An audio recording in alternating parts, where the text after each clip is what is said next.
नमस्कार मित्रांनो, मी मारुती मोहनकर।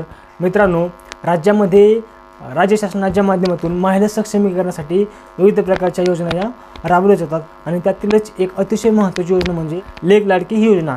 तर या योजनेच्या अंतर्गत ज्या मुली 1 एप्रिल 2023 मध्ये आणि 1 एप्रिल 2023 च्या नंतर जन्मलेल्या ज्या मुली आहेत त्या मुलींना 1,10,000 रुपये हे टप्प्याटप्प्याने देण्याबाबतची ही महत्त्वाची योजना आहे। आणि मित्रांनो, या योजनेच्या संदर्भामध्ये 30 ऑक्टोबर 2023 रोजी एक GR निर्गमित केला आणि ही जी योजना आहे ही लागू करण्यात आलेली आहे।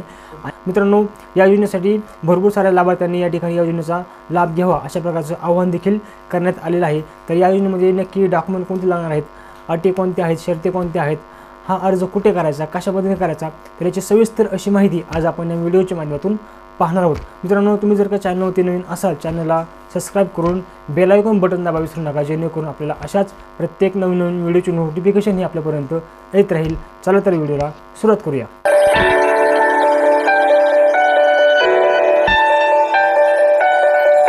मित्रांनो, राज्यामध्ये राबवली जाणारी माझी कन्या ही सुधारित योजना बंद करून लेक लाडकी ही योजना सुरू करण्यात आलेली आणि याच्या संदर्भामध्ये 30 ऑक्टोबर 2023 रोजी एक शासन निर्णय निर्गमित केला। त्यानुसार ही नवीन योजना राज्यभरामध्ये लागू केली गेली। तर या योजनेच्या अंतर्गत 1 एप्रिल 2023 मध्ये किंवा 23 च्या नंतर जे काही जन्मलेल्या मुली आहेत त्या मुलींना 1,10,000 रुपये हे टप्प्याटप्प्याने त्यांच्या खात्यामध्ये अनुदान जमा केले जाणार आहे। या योजनेच्या अटी आणि शर्ती आणि कागदपत्रांच्या आधारे पिवळ्या आणि केसरी हे जे 2 रेशन कार्ड आहेत, तर या रेशन कार्ड धारकांच्या कुटुंबामध्ये जे काही जन्मलेल्या मुली आहेत तर अशा मुलींच्या खात्यामध्ये त्याला मुलगी जन्माला आल्यानंतर 5,000 रुपये त्यांच्या खात्यामध्ये जमा केले जाणार आहेत। ज्यावेळेस मुलगी पहिलीला जाईल, पहिली गेल्यानंतर त्यांच्या खात्यामध्ये 6,000 रुपये हे जमा केले जाणार आहेत। मुलगी ही 11वीला गेल्यानंतर त्यांच्या खात्यामध्ये 8,000 रुपये आणि मुलगी 18 वर्षाची पूर्ण होईल तर त्यावेळेस खात्यामध्ये 75,000 रुपये अशा पद्धतीनं टप्प्याटप्प्यानं 1,10,000 रुपयाची रक्कम ही त्यांच्या खात्यामध्ये जमा केली जाणार आहे।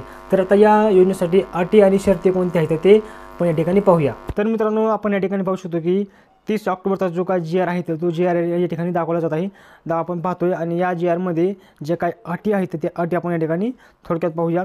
तर ही जी योजना आहे तर ही योजना ज्या कुटुंबाला पिवळ्या किंवा केसरी हे रेशन कार्ड आहे तर त्या रेशन कार्ड धारक असणारे जे काही कुटुंब आहेत तर त्या कुटुंबामध्ये 1 एप्रिल 2023 रोजी व त्यानंतर जन्मलेल्या जे काही मुली आहेत त्या मुलींना योजना मिळणार आहे। आणि त्या कुटुंबामध्ये जर का दोन मुली असतील तर त्या दोन्ही मुलींना ही योजना लागू असणार आहे। त्याच्यामध्ये तसेच एक मुलगा आणि एक मुलगी जरी असली तरी त्यांना देखील ही योजना लागू असणार आहे। त्यानंतर पुढे जर पाहिलं तर पहिल्या अपत्याच्या वेळेस पहिल्या अपत्याच्या 3ऱ्या हप्त्याच्या वेळी आणि दुसऱ्या अपत्याच्या 2ऱ्या हप्त्याच्या वेळी ज्यावेळेस अर्ज करताल तर अर्ज करताना माता पित्याचे कुटुंब नियोजनाचे जे काही सर्टिफिकेट आहे, प्रमाणपत्र आहे तर ते अनिवार्य असणार आहे। त्याच पद्धतीनं दुसऱ्या प्रसूतीच्या वेळी जर का 2 जुळे अपत्य जन्म आले तर त्यामध्ये एक मुलगा एक मुलगी किंवा दोन्ही मुली जर असतील तर दोन्ही मुली यासाठी पात्र असणार आहेत। त्यानंतर जर पाहिलं तर आणि त्या माता पित्यांनी त्या ठिकाणी शस्त्रक्रिया करणं आवश्यक आहे। त्यानंतर 1 एप्रिल 2023 पूर्वी एक मुलगा एक मुलगी आहे आणि त्यानंतर जन्माला आलेल्या मुलीस किंवा जुळ्या मुलीस स्वतंत्र योजना ही अनुज्ञेय असेल त्यामध्ये। आणि हे जे कुटुंब आहे तर हे कुटुंब महाराष्ट्राचं रहिवासी असलं पाहिजे, त्यांचं बँक खात्यामध्ये अकाउंट असणं आवश्यक आहे आणि या कुटुंबाचं जे काही वार्षिक उत्पन्न आहे तर ते वार्षिक उत्पन्न 1 लाखापेक्षा कमी असलं पाहिजे। तर अशा पद्धतीने हे अटी या ठिकाणी दिले गेले आहेत। यासाठी जे आवश्यक असणारे डॉक्युमेंट आहेत त्यामध्ये त्या लाभार्थीचा म्हणजे त्या मुलीचा जन्माचा दाखला आहे, कुटुंब प्रमुखाचा उत्पन्नाचा दाखला, 1 लाखापेक्षा जास्त उत्पन्न असलेला जो काही तहसीलदारचा किंवा सक्षम अधिकाऱ्याचा असणारा जो काही उत्पन्नाचा दाखला आहे तर तो आवश्यक आहे। लाभार्थ्याचं आधार कार्ड आहे, ज्यामध्ये पहिल्या वेळेस ही जी अट आहे तर ही अट त्या ठिकाणी शिथिल राहणार आहे। नंतर पालकाचे आधार कार्ड आवश्यक असणार आहे। त्यानंतर पुढे जर पाहिलं तर बँकेच्या पासबुकच्या पहिल्या पेजची झेरॉक्स, त्यानंतर रेशन कार्ड पिवळं किंवा केसरी जे काय असेल त्याचे एक झेरॉक्स, मतदान कार्ड असेल तर मतदान कार्ड म्हणजे शेवटच्या वर्षाकरता 18 वर्ष ज्यावेळेस पूर्ण होतील त्यावेळेस मतदान काढून त्या ठिकाणी मतदान कार्डचे दाखला देखील त्या ठिकाणी मतदान कार्डचं ओळखपत्र आवश्यक असणार आहे। संबंधित टप्प्यावरील लाभार्थीकरता शिक्षण घेत असल्यास म्हणजे त्या संबंधित शाळेचा दाखला म्हणजे बोनाफाईड हे आवश्यक आहे। कुटुंब नियोजन शस्त्रक्रिया त्या ठिकाणी जे काही सर्टिफिकेट आहे ते सर्टिफिकेट आवश्यक आहे। त्यानंतर पुढे जर पाहिलं तर अंतिम लाभार्थीकरता मुलीचा जो विवाह आहे तो विवाह झालेला नसणे आवश्यक आहे। अशा पद्धतीने या ठिकाणी या अटी हे डॉक्युमेंट त्या ठिकाणी आवश्यक आहेत. तर या योजनेचा फॉर्म कशा पद्धतीने भरायचा, तर फॉर्म आपण थोडक्यात पाहूया.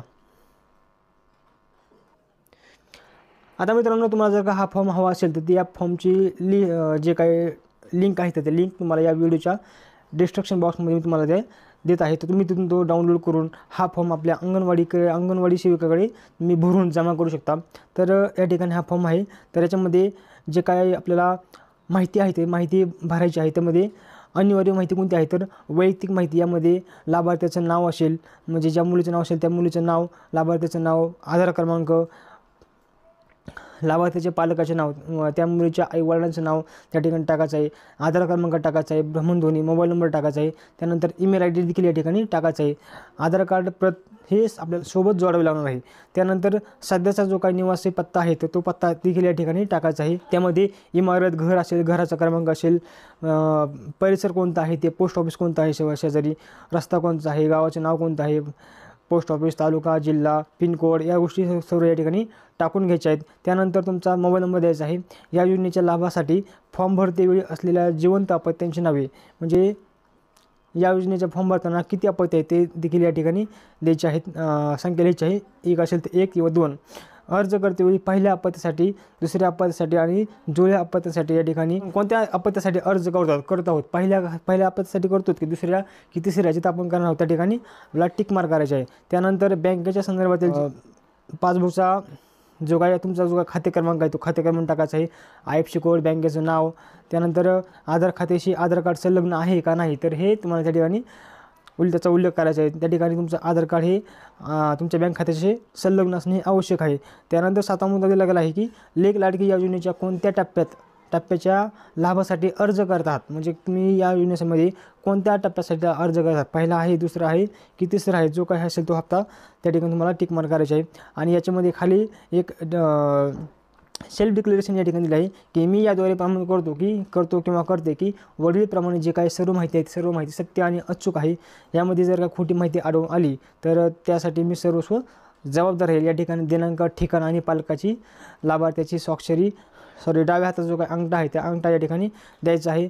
त्याच पद्धतीने या ठिकाणी जे काही डॉक्युमेंट आहे त्या डॉक्युमेंटची लिस्ट देखील या ठिकाणी दिली गेली आहे. लाभार्थ्याचा जन्मात दाखला, 1 लाखापेक्षा उत्पन्न असणारा जो काही तहसीलदाराचा उत्पन्न दाखला आहे तो उत्पन्न दाखला, लाभार्थ्याचा जन्माचा दाखला, लाभार्थ्याचे आधार कार्डची झेरॉक्स, पालकाच्या आधार कार्डची झेरॉक्स, पासबुकची झेरॉक्स, पिवळे किंवा केसरी जे काही रेशन कार्ड असेल त्याची झेरॉक्स, मतदान कार्डची झेरॉक्स, 18 वर्ष पूर्ण जर का झाले असेल तर त्या ठिकाणी मतदान कार्डची झेरॉक्स तुम्हाला देणं आवश्यक आहे. संबंधित टप्प्यावरील लाभाकर्ता शिक्षण घेत असेल तर त्या ठिकाणी शाळेची बोनाफाईड आवश्यक आहे.